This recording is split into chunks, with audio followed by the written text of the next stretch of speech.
Salam misioner. Hai adik-adik, ketemu lagi kita ya pada hari ini dalam pendampingan kami Paroki Santo Yakobus Mariso. Nah adik-adik, apa kabarnya hari ini? Semoga luar biasa. Adik-adik, kita hari ini itu sudah memasuki minggu biasa yang ketiga.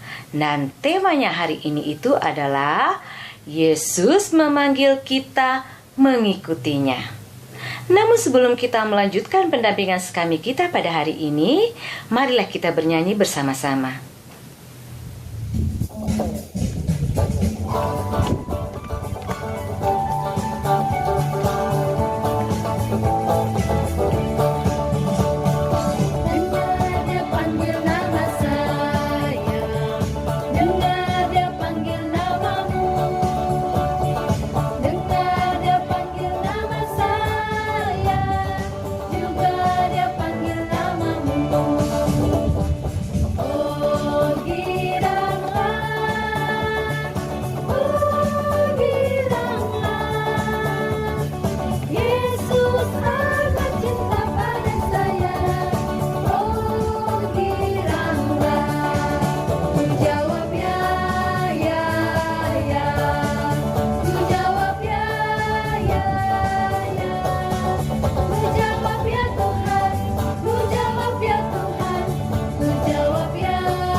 Setelah kita bernyanyi bersama-sama, adik-adik, marilah kita sekarang hening sejenak untuk menyiapkan hati kita untuk berdoa bersama-sama doa pembukaan.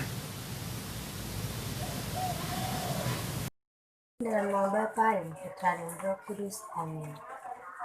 Tuhan Yesus Kristus, terima kasih atas cinta kasih-Mu yang begitu besar kepada kami. Berkatilah kami agar tetap setia menjadi pengikut-pengikut-Mu. Amin. Kemuliaan kepada Bapa dan Putra dan Roh Kudus, seperti pada permulaan, sekarang, selalu, dan sepanjang segala abad. Amin. Dalam nama Bapa dan Putra dan Roh Kudus. Amin.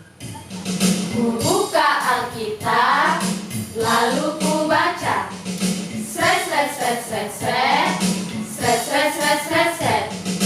Firman Tuhan ada di hatiku, ada di langkahku, ada di hidupku, dan terus bertumbuh, sirami jiwaku, berbuah, berbuah, berbuah, berbuah, berbuah, berbuah, berbuah, berbuah, oh, oh, oh, oh.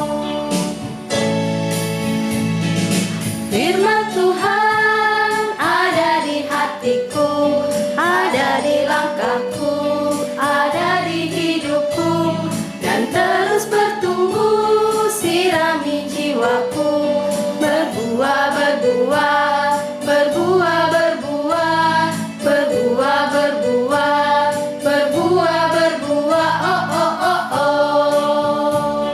Bacaan diambil dari Injil Markus pasal 1 ayat 14 sampai dengan 20.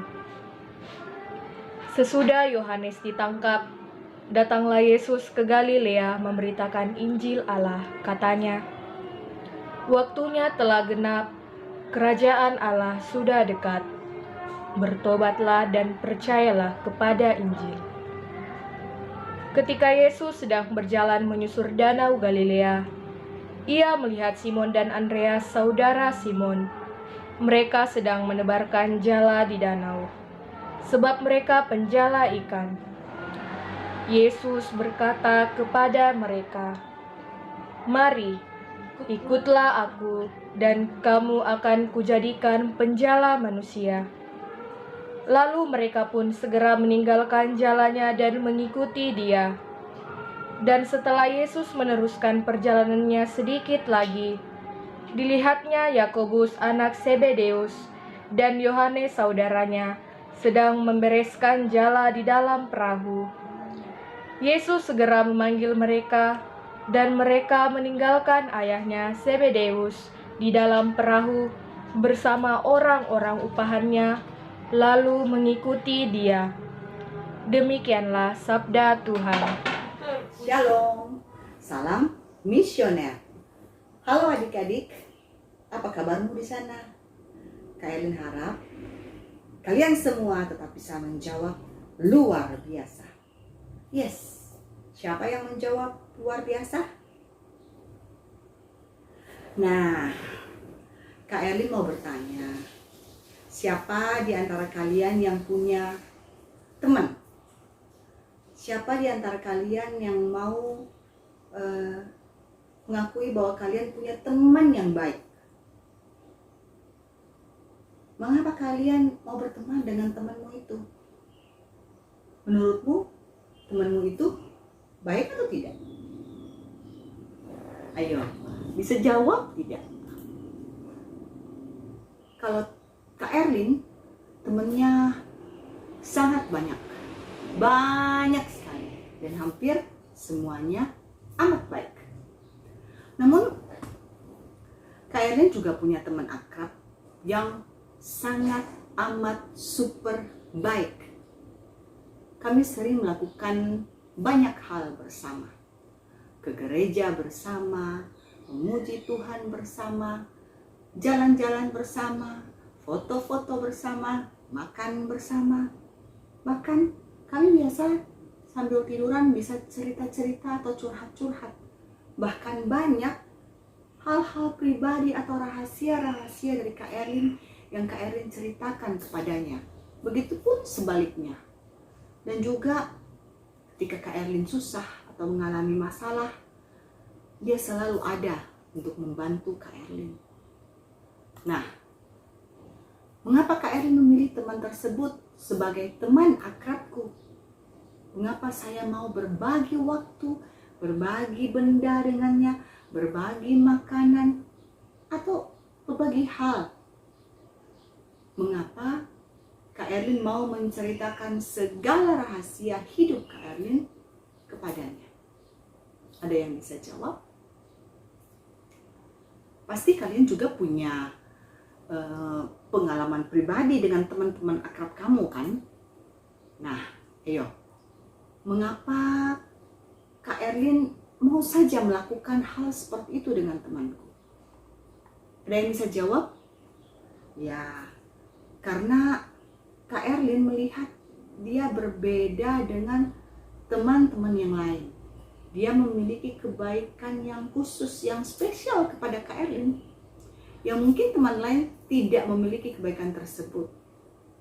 Contoh kecilnya seperti ini, misalnya Kak Erlin dalam kesulitan atau suatu masalah. Kak Erlin bercerita kepada teman, meminta bantuan kepada mereka. Tetapi banyak yang hanya menerima saja, namun tidak menanggapi dengan baik.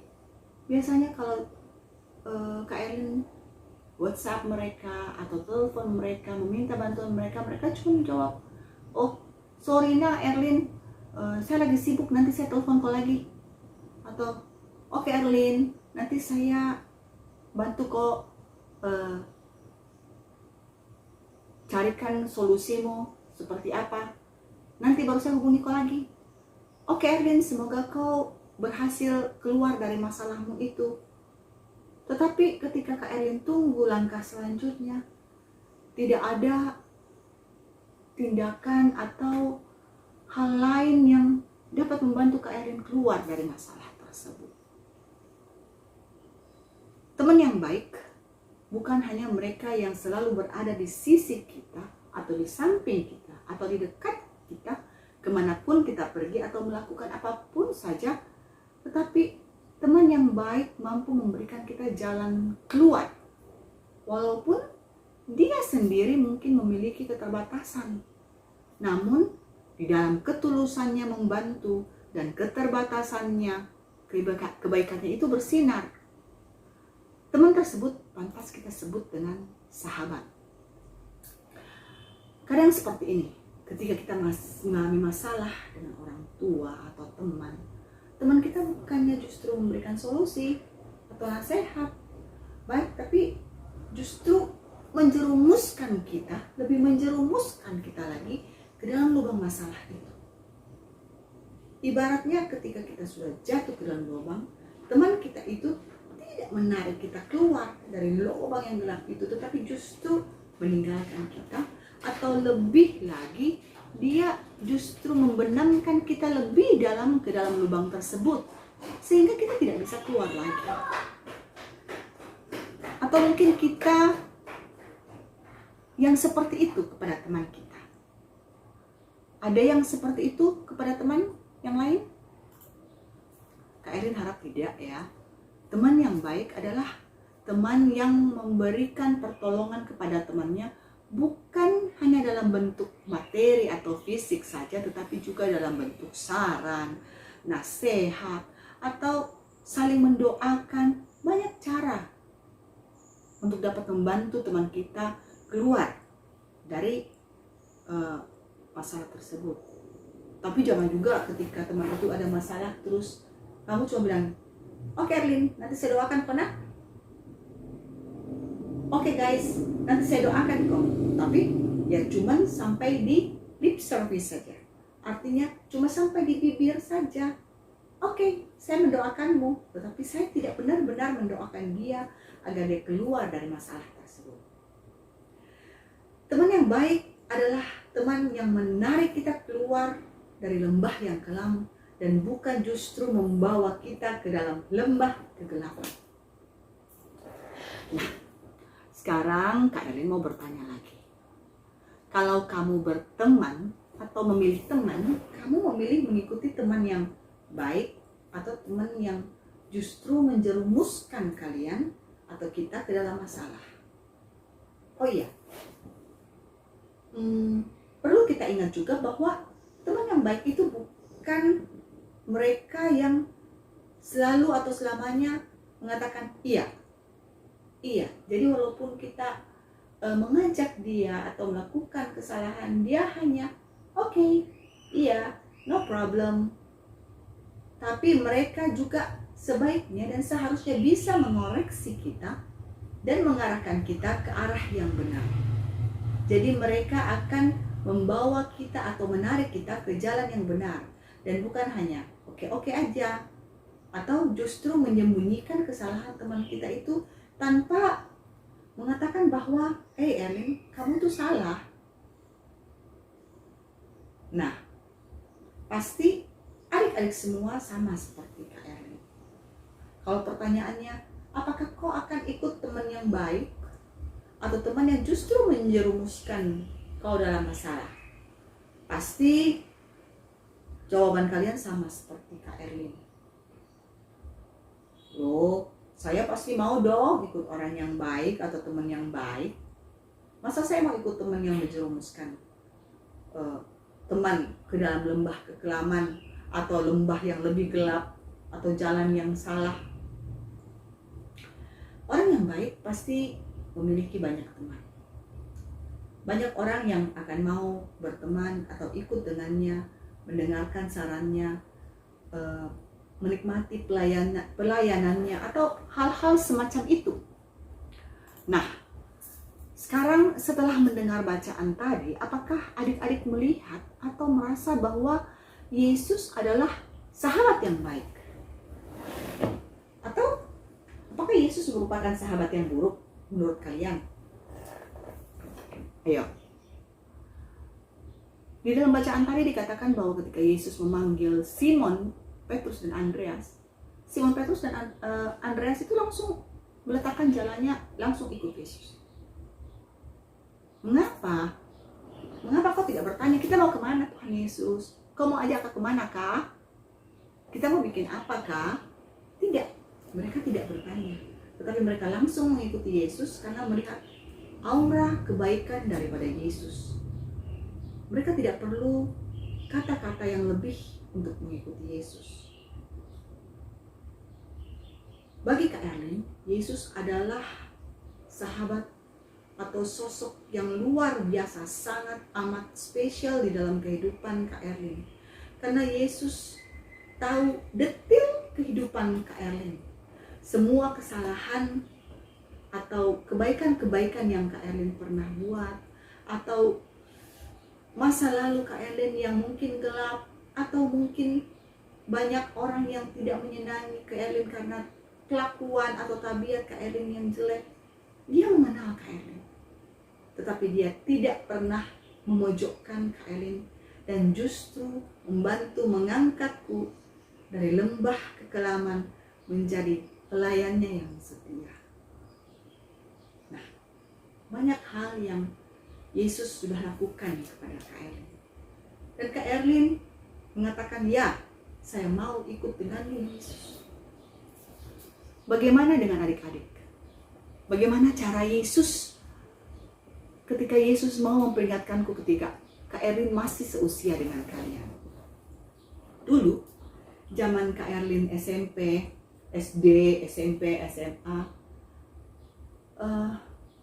beberapa kali melakukan tindakan-tindakan yang menurut Kak Erlin pada saat itu asik. Ya, masa sekolah itu masa yang luar biasa senangnya ketika kita masih bisa bersama dengan teman-teman, menikmati hari, menikmati waktu, bermain bersama, belajar bersama, disayangi orang tua dan sahabat dan keluarga. Tetapi pada zaman-zaman seperti itu, hal-hal yang mendebarkan tuh kadang-kadang justru menyenangkan juga untuk kita. Misalnya kita bolos sekolah, gitu kan, atau kita tidak buat PR, padahal tahu besok nih ada PR matematika, cuman karena terlalu asik baca buku cerita bersambung, jadi udah pikir gampang lah, gitu ya. Atau besok sudah tahu ada ulangan, tapi ya buka bukunya ya cuma baca. Mama sudah berteriak, kamu nggak belajar? Belajar, Mak. Ya pegang bukunya cuma sebentar, pikirannya di film sebentar mau nonton apa ya? Atau aduh, kelanjutan buku cerita yang tadi saya baca apa ya? Nah, cara Yesus memperingatkan Kak Erlin adalah melalui rasa takut. Ketika esoknya Kak Erlin masuk sekolah, takut nih, nanti ini PR-nya diperiksa apa enggak ya? Pada saat itu baru berdoa, Tuhan tolong supaya PR-nya jangan diperiksa ya Tuhan. Tuhan tolong supaya saya jangan disuruh ya Tuhan. Jangan dikumpul ya PR-nya Tuhan. Atau mungkin kalau pada saat mau ujian, nah itu lebih gawat lagi karena nggak tahu apa-apa kan, nggak belajar cuma baca doang. Atau mungkin memang ada di antara adik-adik yang cukup baca sekali udah bisa hafal terus, itu mantap tuh. Tetapi Kak Erlin harus membaca berulang-ulang agar bisa masuk di dalam benak. Nah pada saat tidak tahu mengisi ulangan, ya akhirnya apa? Nyontek, sama kan? Sama ya. Nah atau ketika waktu Kak Erlin bolos sekolah, saat bolosnya itu di dalam perasaan, di dalam hati itu ada aduh, ini nanti ada yang lihat enggak ya? Ada yang lihat enggak ya? Ini ada temannya mama lihat enggak ya? Ada temannya papa lihat enggak ya? Nah, cara Tuhan memperingatkan Kak Erlin ya seperti itu. Dia memberi ada perasaan was-was dan bersalah di dalam hati Kak Erlin, di dalam pikiran Kak Erlin, untuk mengatakan, hey, itu yang kau lakukan salah.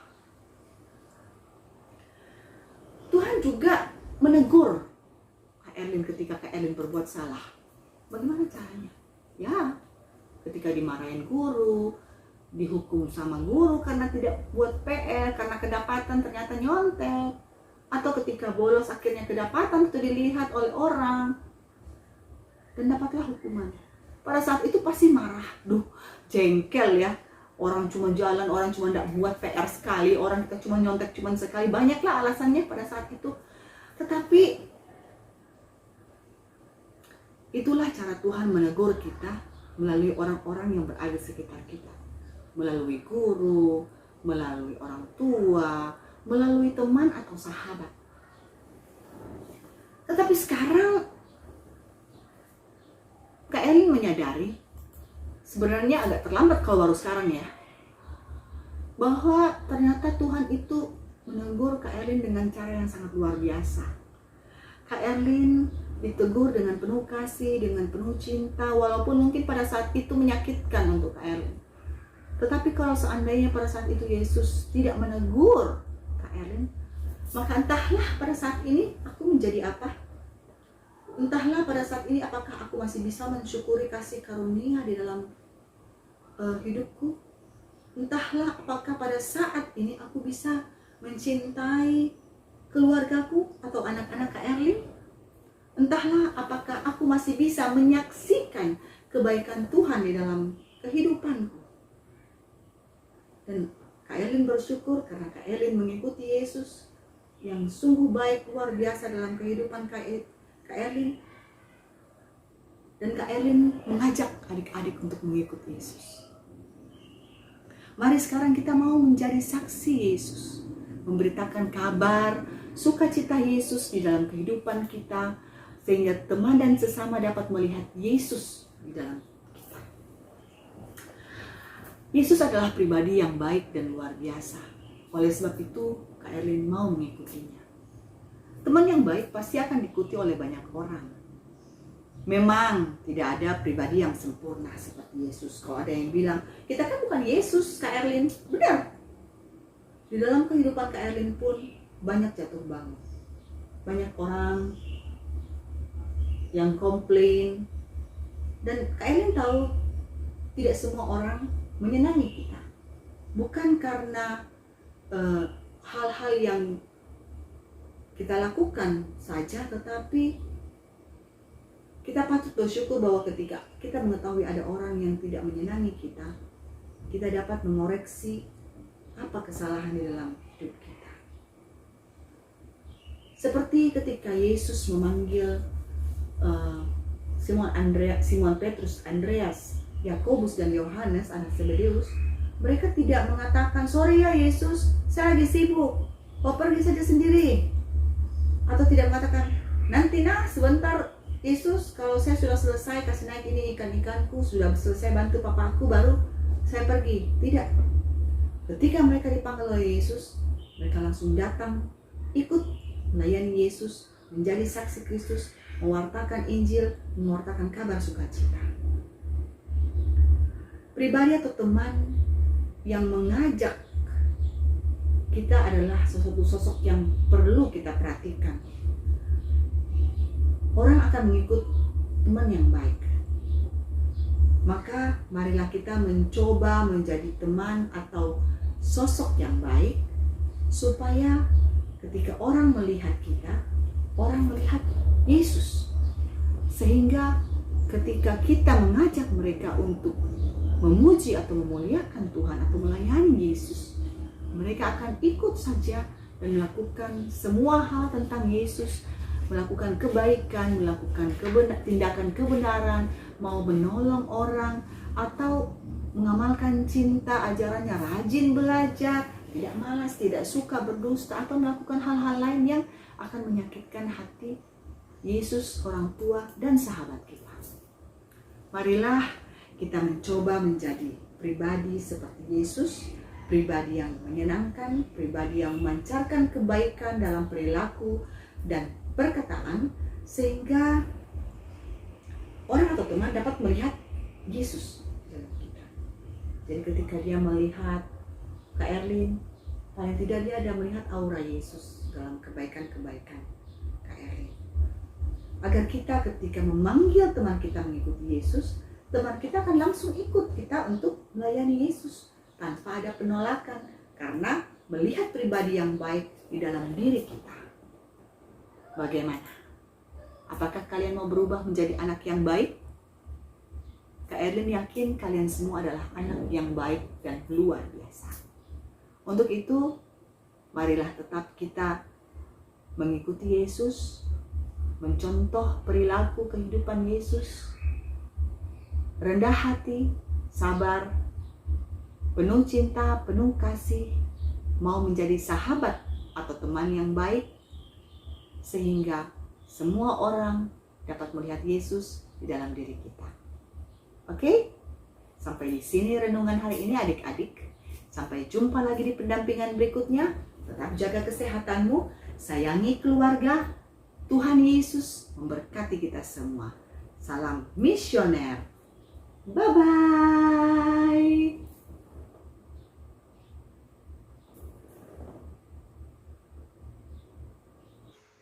Salam kreativitas. Halo adik-adik, jumpa lagi dengan kakak pada minggu ini. Minggu ini kita akan membuat kreativitas berupa sendal.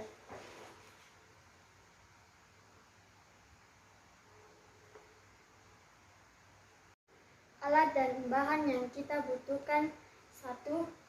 Karton jilid, sepotong karton jilid, pita, alat pewarna, gunting dan lem. Adapun cara pembuatannya, yang pertama kita akan menggambar tapak kaki.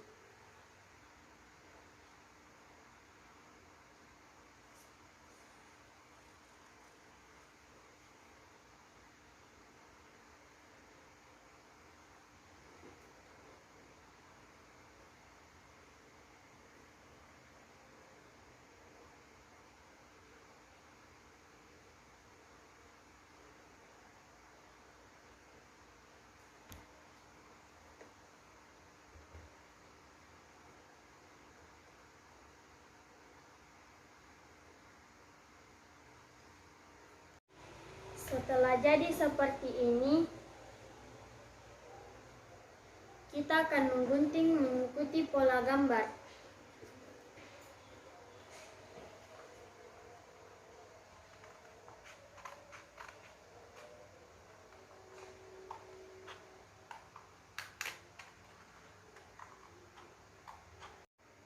Setelah jadi seperti ini,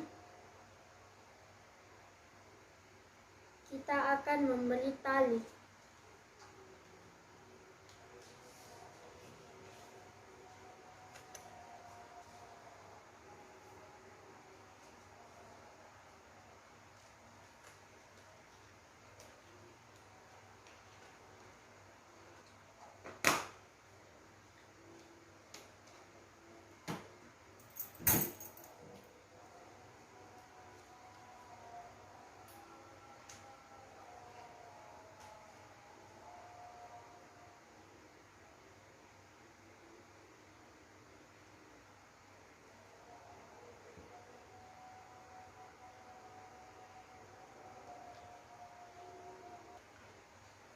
Setelah jadi seperti ini, adik-adik bisa menempelkan pita seperti ini.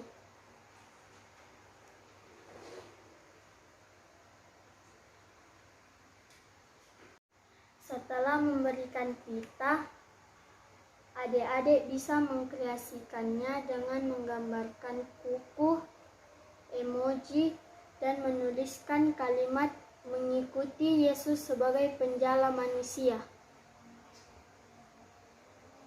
Demikian kreativitas kita minggu ini, sampai jumpa. Demikianlah pendampingan kami kita pada hari ini adik-adik. Namun sebelum kita berpisah, kita mengucapkan dulu ayat emas kita pada hari ini ya.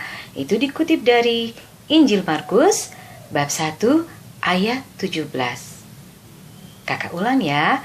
Injil Markus bab 1 ayat 17. Kita mengucapkannya bersama-sama. Yesus berkata kepada mereka, "Mari ikutlah aku dan kamu akan kujadikan penjala manusia." Sekali lagi, Yesus berkata kepada mereka, "Mari ikutlah aku dan kamu akan kujadikan penjala manusia." Tuhan Yesus memberkati. Sampai jumpa adik-adik. Dalam nama Bapa dan Putra dan Roh Kudus. Amin. Tuhan Yesus Kristus, terima kasih untuk penyertaan-Mu kepada kami. Utuslah kami agar menjadi pelayan-Mu yang setia, sehingga kami dapat melayani Engkau dan sesama dimanapun kami berada. Amin.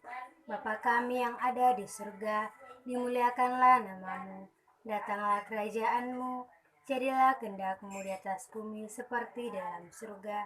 Berilah kami rezeki pada hari ini, dan ampunilah kesalahan kami, seperti kami pun mengampuni yang bersalah pada kami. Dan janganlah masukkan kami ke dalam pencobaan, tetapi bebaskanlah kami dari yang jahat. Amin. Salam Maria, penuh rahmat, Tuhan sertamu. Terpujilah engkau di antara wanita, dan terpujilah buah tubuhmu Yesus. Santa Maria, Bunda Allah, doakanlah kami yang berdosa ini, sekarang dan waktu kami mati. Amin. Kemuliaan kepada Bapa dan Putra dan Roh Kudus, seperti pada permulaan, sekarang, selalu, dan sepanjang segala abad. Amin. Dalam nama Bapa dan Putra dan Roh Kudus. Amin.